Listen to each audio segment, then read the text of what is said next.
रामकृष्ण हरे.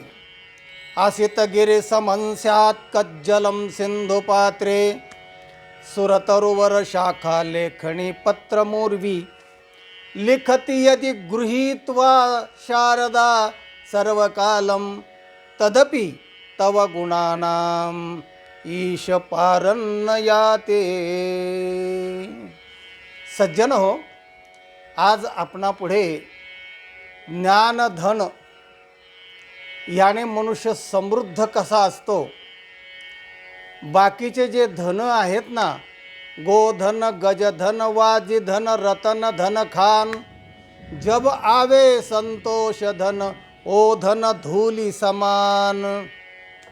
तेव्हा संतोष धन प्राप्त होण्यासाठी माणसाजवळ विचाराचंच धन पाहिजे.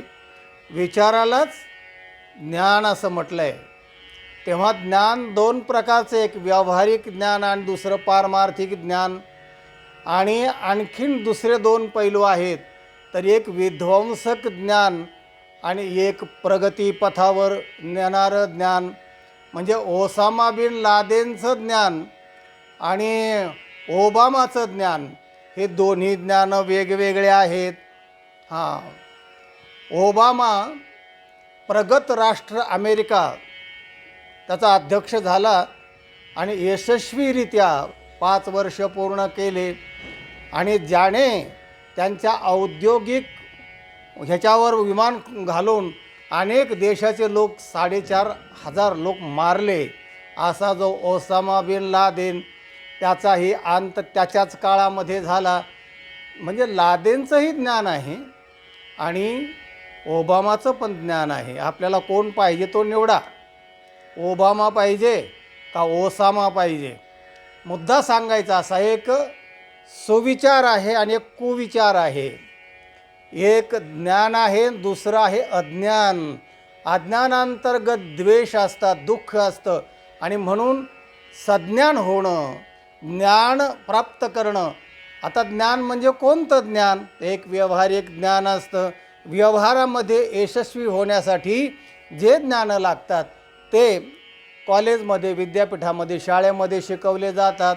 आणि अध्यात्मामध्ये यशस्वी होण्यासाठी, मन प्रसन्न ठेवण्यासाठी जे विचारधन असतं, जे सात्विक आणि तात्विक ज्ञान असतं, ते ज्ञान पैगा बरवे जरी मनियाथी आनावे, तरे संताया भजावे सर्वस्वेसे, तनुमनु जीवे चरणासे लागावे, अगर्वता करावे दास्य सखळ.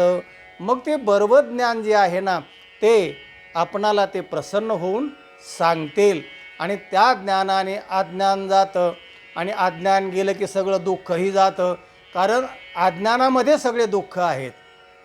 आणि म्हणून माऊली म्हणते, ज्ञाने विनयेके उपाय करिसी जितुके, ते गुंफिसी अधिके रुखे ये.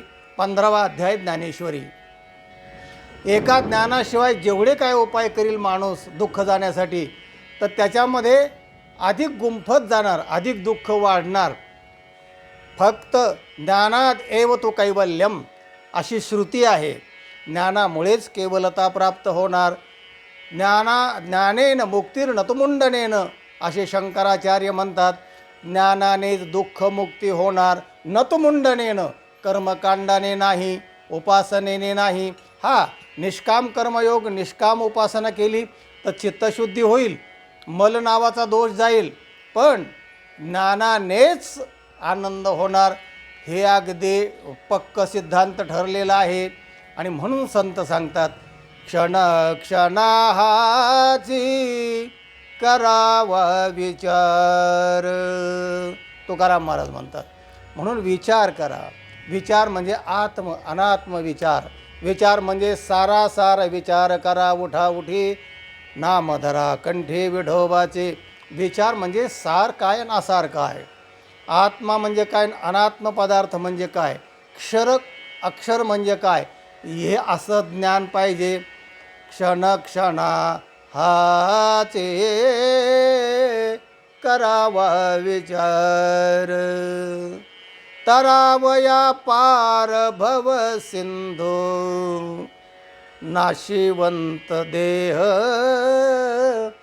जाणार सकळ. क्षणक्षण हाच विचार करा. कोणता? तरावया पार भवसिंधू. आणि म्हणून व्यावहारिक ज्ञान असो का पारमार्थिक ज्ञान असो, दोन्ही ज्ञान महत्त्वाचे आहेत. जर तुम्हाला व्यवहारामध्ये यशस्वी व्हायचं असेल तर व्यावहारिक ज्ञानाची गरज आहे. आणि जर तुम्हाला मन प्रसन्न ठेवायचं असेल, आनंद टिकवायचा असेल तर पारमार्थिक ज्ञानाची अत्यंत गरज आहे. आणि म्हणून सत्संगती करा, चांगले विचार ऐका, ज्याला आपण सुविचार म्हणतो, सुभाषित ऐका आणि ज्ञान समृद्ध करा. आणि समृद्ध ज्ञान करण्यासाठी शास्त्रातले नवरसांचा रस चाखा आणि ते नवरसांचं ज्ञान करून घ्या. बऱ्याच वेळा काय होतं, आपण विनोदाचे काही व्हिडिओ करतो ना, तर त्या विनोदाचे व्हिडिओ काही श्रोते आहेत पहा, आणि त्यांना तो विनोदाचा जो स्थायी भाव आहे ती आहे विसंगती आणि विडंबन. त्याच्याशिवाय विनोद होत नाही. मग त्यांना असं वाटतं की हे कसलं काय असलं, फालतू विनोद केला, पानचट केला, कोणी म्हणतं आहे की हे फालतू विनोद झाला वगैरे वगैरे. तसं नसतं. त्यातला जो रस आहे ना तो घ्यायचा असतो. विसंगती हाच त्याचा मुळात स्थायी भाव आहे. आणि विसंगती झाल्यासारखं त्यांना वाटलं की तो रसाचा आनंद घेण्याच्या ऐवजी त्यांना खेद निर्माण होतो आणि ते गप्पही बसत नाहीत. त्याच्यावर टीका टिप्पण्या करायला लागतात.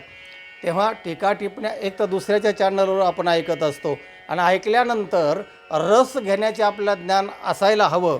कारण जे टाकणारे आहोत किंवा आम्ही जे काही विनोद करणारे आहोत तर आम्ही रसात्मक विनोद असतो आणि त्याचा स्थायी भाव आणि विडंबनाशिवाय विनोद होत नाही.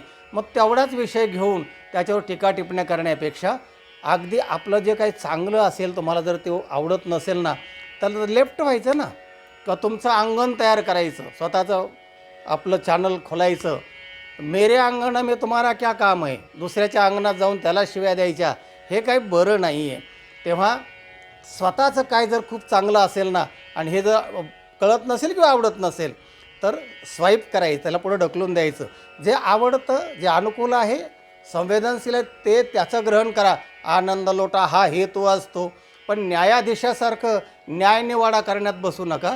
कारण जे अभ्यासू लोकांचं काय असतं ना, माझे 3,500च्या पुढे व्हिडिओ आहेत, तत्त्वज्ञानाचे व्हिडिओ आहे का, म्हणजे तुम्हाला वाटेल की हा माणूस फालतू विनोद करणारच नाही आहे.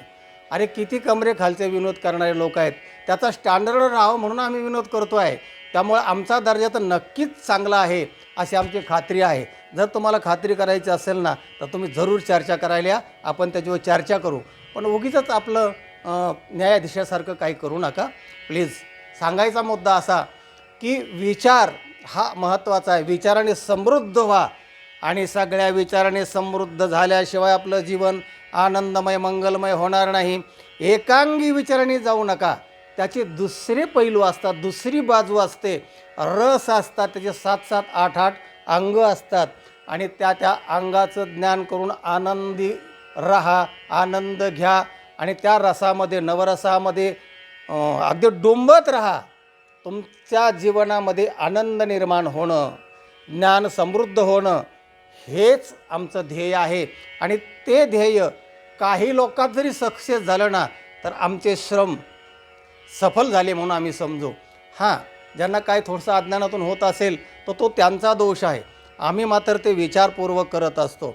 आजचा विचारावरच विषय आहे आणि ते म्हणजे सुविचार. विचार धन, ज्ञान धन आणि ते ज्ञानधन सर्वांगीण असलं पाहिजे. ते केल्याशिवाय आपलं व्यावहारिक जीवन आणि पारमार्थिक जीवन सुसंपन्न होणार नाही. म्हणून आध्यात्मिक अंग आणि पारमार्थिक अंग जे आहे ना ते सुसंपन्न होण्यासाठी, जसं शरीर धष्टपुष्ट राहण्यासाठी सकस आहाराचा आधार घ्यावा लागतो, तसं मन संतुष्ट राहण्यासाठी चांगल्या विचाराचा आधार घ्यावा लागतो. साहित्य ऐकावं लागतं, वाचावं लागतं, त्या माणसाजवळ जाऊन त्याचं विचारावं लागतं. हे असं काय आहे, हे असं का झालं, त्याचं काय होऊ शकतं, असं विचारानं संवादात्मक तर आनंद होईल आम्हाला. तेव्हा आनंद घ्या हा मुळात मुद्दा आहे. आणि आनंद आणि विचार हा तुम्हाला अभ्यासाशिवाय येणारच नाही. आणि जर अभ्यासाशिवाय तुम्ही करत राहिला की माऊली म्हणतात तसं होईल.